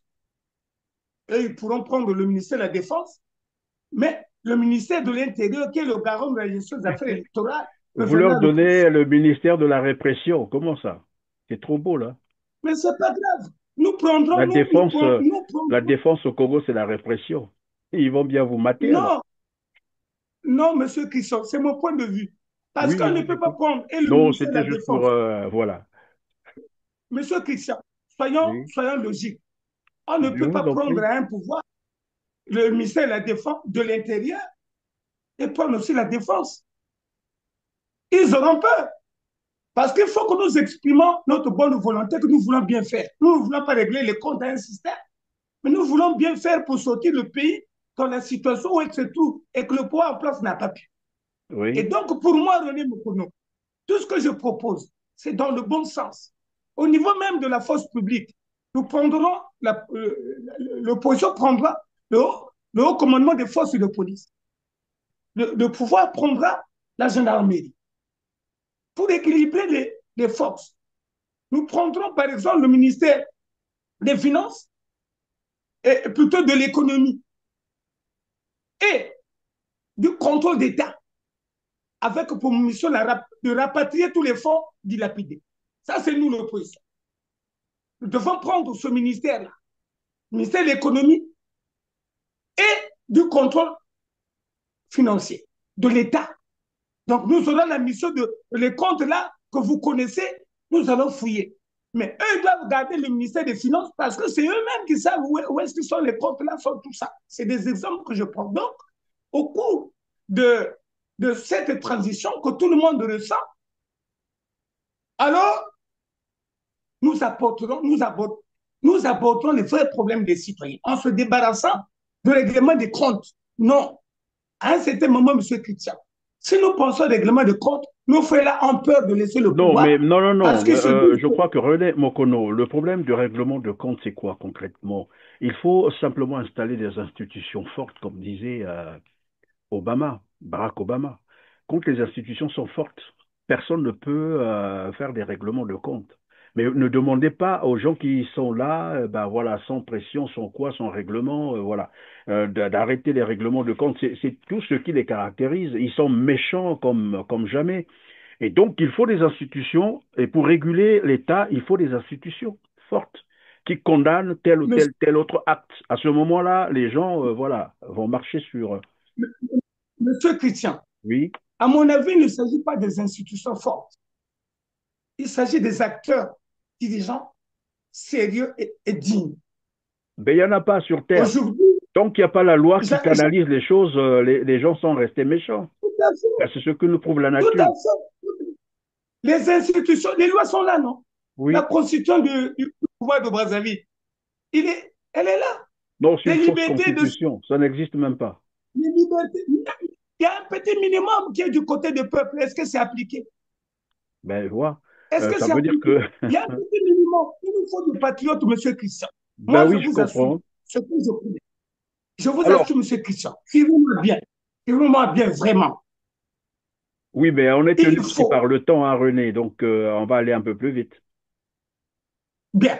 Donc, en gros, il nous faut un dialogue qui aboutirait à un gouvernement de transfert de 20 minutes et qui va ouvrir ses portes, sera mis en place après le 15 août et pour terminer justement au mois d'août 2026 pour aller aux élections. Donc la mission principale, c'est organiser les véritables élections et traquer et rechercher comment faire revenir cet argent qui nous permettrait justement de préparer les élections. Pas après, parce qu'ils peuvent dire qu'il n'y a pas l'argent. Et donc, à côté de cela, une fois qu'on met un gouvernement, parce que si nous laissons le pouvoir là, organiser sur les élections, moi je dis on n'est pas parti. Ce n'est pas la peine de se positionner. À moins que les gens qui ont les mécanismes de faire des coups de force ont les capacités de le faire. Mais moi, Mokono, en tant que démocrate, je n'ai pas les possibilités d'affronter ce système, sauf démocratiquement et enfin en utilisant les populations. On n'a pas les armes. L'État est un État policier. Le renseignement est à côté de toi. Même ton propre frère de même père, même mère, à cause de 2000 francs, va déjà leur dire tout ce qu'on est en train de faire.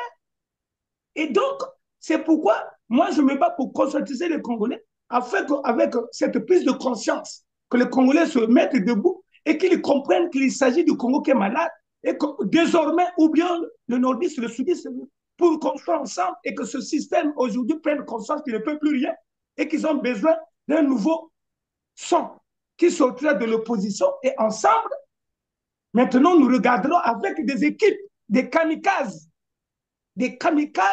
chasseurs pour la remise à l'ordre de l'État congolais. Parce que l'État n'existe plus. L'État n'existe plus. Lorsqu'on retrouve les passeports diplomatiques, c'est les étrangers. Lorsque on trouve les médecins qui oublient les ciseaux dans le ventre des patients. Dans les... Voilà, oui. Imagine tout ça. Donc, un non-État. Et lorsque la ville est sale, les voies sont telles que ça est là, avec des gens qui voyagent, qui vont aux États-Unis un peu partout, qui reviennent au pays, il faut un son nouveau. Et c'est pour cela que nous disons cette vérité. Il faut qu'on s'asseye, M. Christian. Aucun opposant seul ne va redresser ce pays. Aucun système politique du pouvoir ne va redresser ce pays. Parce que c'est eux qui savent là où l'argent est caché. L'opposant, on peut te mettre aujourd'hui. Ils peuvent te tuer aussi. Il y a des enlèvements partout, il y a des empoisonnements partout.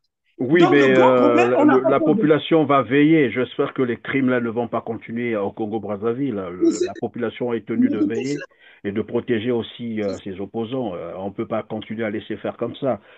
Alors, René Mokono, je disais que le temps nous tient également. Ce n'est pas la dernière émission. On y reviendra. On pourra donc aborder les autres sujets prochainement. Mais revenons sur les signatures dont vous faisiez état tout à l'heure. De quoi s'agit-il en quelques mots, bien sûr?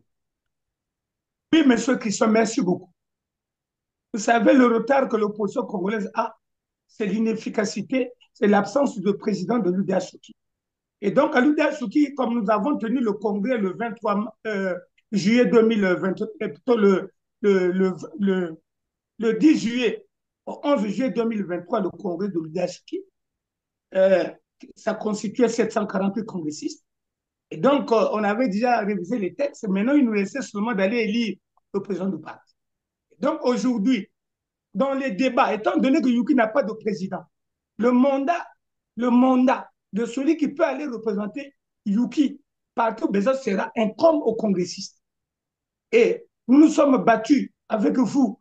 Nous sommes allés à la force publique. Nous avons rencontré des ministres, des délégations pour faire en sorte que le congrès reprenne. Donc aujourd'hui, il s'agit de doter l'UDH-Souki d'une délégation mandatée par les congressistes pour aller discuter avec l'administration, pour aller discuter pour représenter l'UDH-Souki partout besoin sera. Parce que Badiabio, ce n'est pas l'UDH-Souki. Badiabio, c'est autre chose. Et donc, nous avons donc reçu à Pointe-Noire, on a déjà réussi à obtenir les signatures. J'ai été désigné pour les congressistes de Pointe-Noire avec tout le travail que j'ai fait avec vous, grâce à votre média qui nous aide à nous exprimer. Les membres de l'UDH qui sont convaincus qu'avec René Mokono comme chef de délégation de congressistes, c'est entouré avec d'autres frères, nous ferons en sorte que le congrès reprenne le plus vite possible et ensuite que nous discutons avec l'opposition. Et donc, nous ferons un congrès décentralisé pour éviter que ça nous coûte plus cher. Et donc, ceux de Pointe-Noire vont choisir le responsable du président du parti depuis Pointe-Noire. Ceux de Dolizy, ceux de la Bouenza, Nyari, les Koumou vont se retrouver à Dolizy. avec un notaire. Ceux de Brazzaville vont se retrouver à Saint-Pierre. En fait, bref, nous aurons 5 centres de vote où ils vont désigner celui qui va diriger le parti. Mais pour l'instant, le grand problème, c'est de me mandater, moi qui ai déjà fait des preuves, pour que j'ai le pouvoir de représenter le parti avant le congrès, que j'ai le pouvoir de discuter avec l'administration et les opposants. Et puis nous reviendrons de temps à autre leur rendre compte. Parce qu'au sein de l'UDF, il y a aussi des traîtres qui sont là. Ils sont en train de tout faire pour que le congrès de l'UDF ne reprenne pas. Vous savez, c'est... Bon, mais la vérité, c'est que les traîtres sont partout, hein, même autour de Jésus, il y en avait. Donc, c'est pas dans d'autres organisations qu'il n'y aura jamais des traîtres, mais on fait avec, parce que si on se dit toujours traître, on va pas avancer. Les traîtres, il faut les abandonner. Bon, ceux qui vont vous suivre. Donc, on le fait avec ceux qui pourront partager la vision qui est la vôtre. Alors, nous allons terminer par cette information qui nous vient du département du Poul, plus précisément à Mindouli. Il y aurait eu des altercations, c'est ça, c'est ce qu'on apprend, entre les partisans de Frédéric Binsamou, alias Pasteur Ntoumi. Vous avez une information là-dessus? Quelques détails? Vous savez, le Poul, c'est quand même, qu'on le veut ou non, c'est le fief de l'Oudachiki. J'ai été mis au courant. Il s'agissait, dès l'annonce de la candidature du frère Toumi, pasteur, il y a des ninjas qui ont pensé, qui n'ont pas trouvé ça normal. Parce que pour eux, ils sont au courant que le pasteur Toumi n'est pas le libérateur du peuple du Poul, et plutôt le facilitateur de la destruction du département du Poul. Il semblait devenir le chercheur. Les ninjas d'où qui était avec lui ou qui réside encore là-bas? Qui était avec lui. Parce qu'à Mindouli, actuellement, oui, la majorité de ceux qui étaient les ex-ninjas là sont en train de travailler, d'exploiter la pierre. Donc, ils sont maintenant de l'argent. Nombreux ont construit. Et ils se disent avec ce qu'ils ont déjà construit, ils ont fait 20 ans en forêt, sans rien gagner. Et maintenant qu'ils ont construit des belles maisons avec l'exploitation de la pierre, ils ne trouvent pas normal que... De replonger encore dans les crises d'avant, là, oui. Il convient de casser ce qu'ils ont encore acquis difficilement. Parce que pour eux, Ntoumi s'enrichissait parce que c'est lui qui fournit les planches à la morgue de Brazzaville. À l'époque de la guerre, ces remorques étaient stationnées à la mairie de Makéléguéné. Donc, ils se disent... Pardon, vous avez dit, c'est pasteur, alias pasteur Ntoumi, Frédéric Binsamou, qui fournit la planche à la morgue de Brazzaville. Vous avez des éléments là-dessus? C'est l'un des fournisseurs. L'un des fournisseurs. C'est l'un des fournisseurs. Et donc, eux aussi se sont dit, ils ont commencé à faire des affaires, ils ont repris la vie sociale et qu'ils ne voudraient pas retomber dans, les violences d'avant, c'est ça. Voilà. Et ils ont dit, non, laisse-nous tranquilles. On n'a plus besoin de ton histoire là. Parce que si aujourd'hui, toi, tu te fais candidat, on comprend que certainement, quand le pouvoir va tricher, toi, tu vas réagir. Et quand tu vas réagir, après, c'est pour faire la guerre. Et donc, c'est sûr que tu es instrumentalisé. Et donc, ces anciens ninjas-là ne veulent plus entendre cette candidature. Et quand il y a cet échange-là, c'est devant Ntoumi lui-même ou bien ce sont justement des partisans, c'est-à-dire entre ninjas, comme vous les appelez, qui ont eu cet échange où ça se passait devant Frédéric Binsamou? Non, c'est un débat de toute la région. En fait, M. Christian, tout le Poul est conscient aujourd'hui. Oui. Tout le Poul est conscient aujourd'hui que la présence de notre frère Frédéric Binsamou, alias Ntoumi, n'est pas bénéfique à la population. Ce qu'on croyait sauveur, ça c'est ce que nous constatons. Ce n'était pas cela. C'était un catalyseur qui permettait au système de venir tuer la population en voulant le chercher. Il a dit lui-même, dans le discours qu'il venait de faire, qu'il vit au bord de la route et qu'il a vu passer tout le matériel militaire qu'on a acheté. Ça se passe devant lui, il a vu. C'est lui-même qui l'affirme. Mais quand quelqu'un est rebelle, véritable, ça c'est du matériel qui allait le profiter. Et donc, les gens sont conscients que c'est un frère qui tient à donner la possibilité au pouvoir de Mali de venir traquer la population du Poul. Et les autres, donc, de manière générale, on dit non, non, non, nous ne voulons plus de ça. Il y a toujours des gens qui croient en lui. Et donc, ces gens-là vous êtes en train raconté... de rapporter ce qui s'est passé à Mindouli. Je voudrais cette précision parce qu'après, on connaît les partisans de Ntoumi qui vont commencer à venir insulter les gens, mais ça, c'est un débat, c'est un rapport qu'on est en train de faire. Il parle donc de ce qui s'est passé à Mindouli et nous avons voulu évidemment donner cette information. Donc, ça ne sert pas de venir nous faire des commentaires désobligeants, ça ne sert à rien. Le moment viendra, s'il faut faire un débat, on fera le débat là-dessus, on est prêt pour ça. Et donc, vous étiez en train de dire... En tout cas, oui. J'ai interrogé des gens sur place à Mindouli. J'ai interrogé pour éviter le flou. J'ai interrogé et donc il y a eu des éléments qui ont été arrêtés par la police là-bas. Les autres ont dit, ah non, on ne peut pas permettre que nos frères soient arrêtés. Nombreux sont morts à cause de ces pratiques-là. Libérez-les. Ils n'ont pas voulu obtempérer. Il y a le maire, le sous-préfet, tout ça, ont dit non, non, non, évitez tout ça. Enfin bref, la situation avait pu être maîtrisée.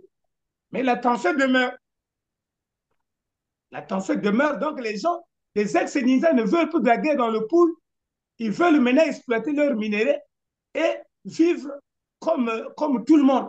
Ils ne veulent plus de toute situation qui peut encore provoquer la guerre dans le Poul. Voilà un peu. Bon, mais écoutez, prions que cela ne puisse pas servir de point de tension ou de foyer de reprise des violences, parce que généralement, ça commence toujours comme ça. C'est des populations qui vont commencer à faire ce genre d'échanges entre l'India, avant, après, bon. Ça peut démarrer par là. Il faut prier, comme je l'ai dit, que cela ne soit pas un foyer où va encore démarrer la crise dans le Poul. Merci René Mokono. Je crois que nous sommes à la fin. Nous avons abordé tous les points. C'est vrai qu'il y en a quelques autres qui sont restés, mais ça, on y reviendra à la prochaine occasion. Merci donc d'avoir été avec nous sur R7. Oui, mais justement, je voulais aussi quand même profiter pour dire que notre... voilà, donc je vous laisse, je disais, nous sommes donc à la fin de cette émission. Je vais vous laisser les quelques secondes qui restent, le peu de temps qui reste pour conclure cette émission. Et cela servira évidemment de la fin de l'émission, de votre mot de la fin. Merci beaucoup, M. Christian. Je voulais dire que la base de l'UDH-Souki et de l'UPADES, tel que nous l'avons annoncé, les réflexions avancent bien. Nous avons déjà mis une charte qui va lier le fonctionnement de ces deux bases, UPADES et UDH-Souki. Et un règlement, nous avons créé une centrale stratégique opératoire qui est en train de préparer tous les documents. Donc, d'ici là, ça sera opérationnel. Ce n'est pas un parti que nous créons. L'UDH-Souki reste dans son fonctionnement. L'UPADES également. En cas de nécessité, nous fusionnons les efforts, nous fusionnons les réflexions pour être plus efficaces sur le terrain. Donc, ça va très bon. En tout cas, nous avons le soutien de la base. Okay. Merci beaucoup. Merci René Mokono d'avoir été avec nous. Grand merci d'avoir répondu à nos questions, mesdames, messieurs. Vous avez compris que nous sommes à la fin de cette émission. Merci de nous avoir encore suivis. Les petits gestes, je vous le rappellerai probablement à chaque émission parce que c'est très important pour nous. Donc, cliquez sur le petit pouce en l'air juste en bas de la vidéo après avoir massivement partagé cette émission et dites-nous en commentaire ce que vous en pensez.